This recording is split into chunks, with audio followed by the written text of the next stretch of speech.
first, I hope your family and friends are safe. This is an interesting time. And I wanted to share with you what has been going on the real estate front because many of you have been asking me. For a couple of days now, real estate has been considered an essential business. So that means that we're able to show vacant homes, physically show. There's some limitations, of course, as to how many people can be there, two from each household. And only one group at a time, essentially. So vacant in this case means that the sellers don't live there anymore. Their stuff might still be at the house, but they physically don't stay there, don't sleep there, they moved out.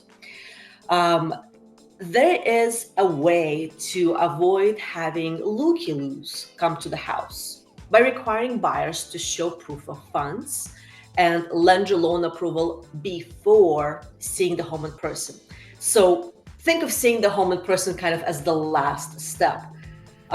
We have gone to virtual tours and virtual open houses. And quite frankly, for sellers, I've been very heavy on online marketing all along. So doing a bunch of different house tours and campaigns to prospect for buyers.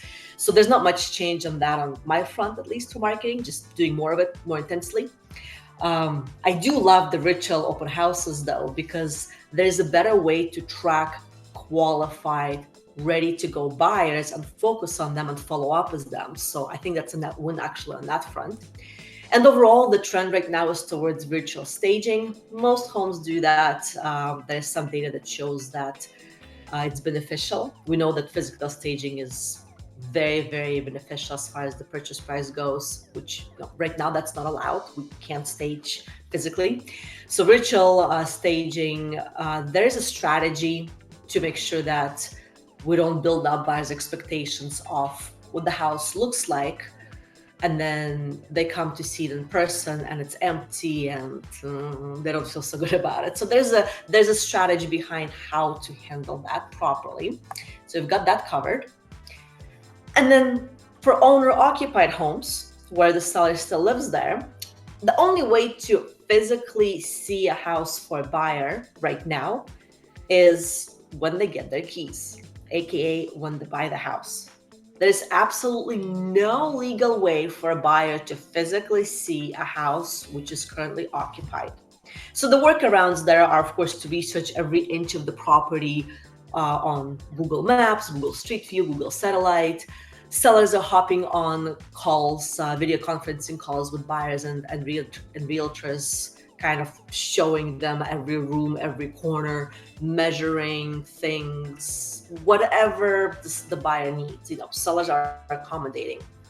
So there are workarounds on that, but there's only so much you can do virtually, of course.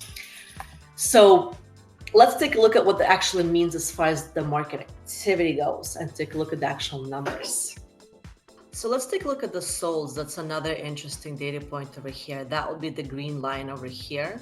And the unit count for single family homes is on the left. So understand that it would take about 3 to 4 weeks to close any transaction typically. That's kind of been the norm over here, up early March, mid-March, up until the shelter in place.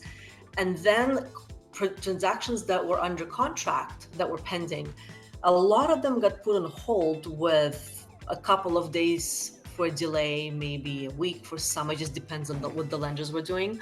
But a lot of delays did occur while escrow companies, title companies, notary, lenders, while they were trying to figure out how to deal with shelter in place.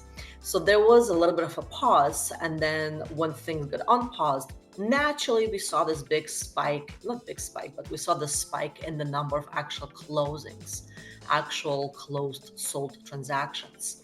So if we look at the actual numbers that for single families, that was 95 versus 62 the week before.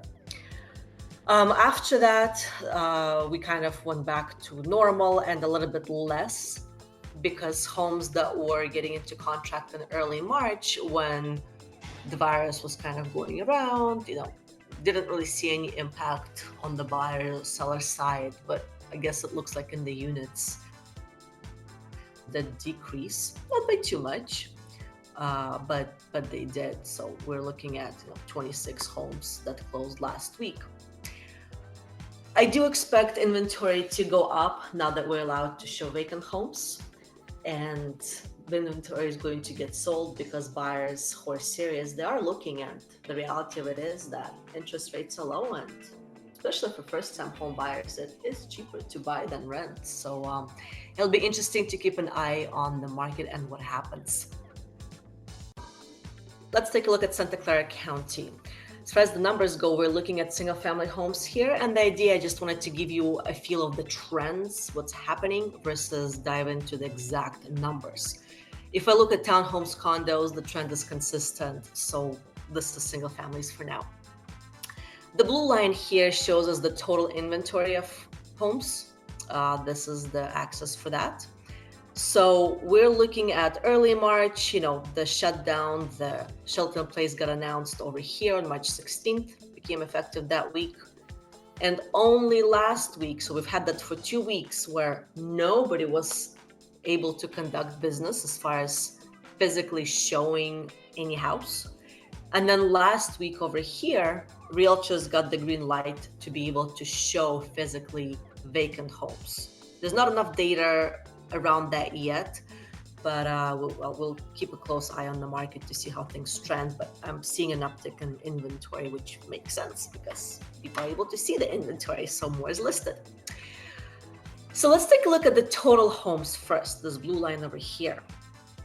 It's normal for Santa Clara County to see around 800, 850 homes go on the market every week.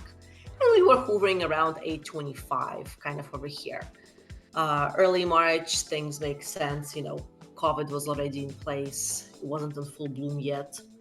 And we have stayed pretty consistent in inventory in the county because now we're looking at 819 homes. We took a little dip over here to 750 or so. But this is interesting because other counties have seen a gradual decline. Not too big, but it's a decline, whereas Santa Clara County is the people are buying and selling. Like, inventory is pretty consistent to my surprise. What I always find interesting is to look at new listings. That's the axis over here, the red line, this one. New listings. We usually see around 300 per week. We went from 300 to 200 to about 132 right now. Thanks so much for watching, and I'll keep you posted on how the market continues to trend. I watch it every single day, talk to a lot of people to see what buyers are thinking, what sellers are thinking. So I'm always here to share. And if you have any questions or want any more information, just give me a call, 650-409-6542. Stay safe and take care.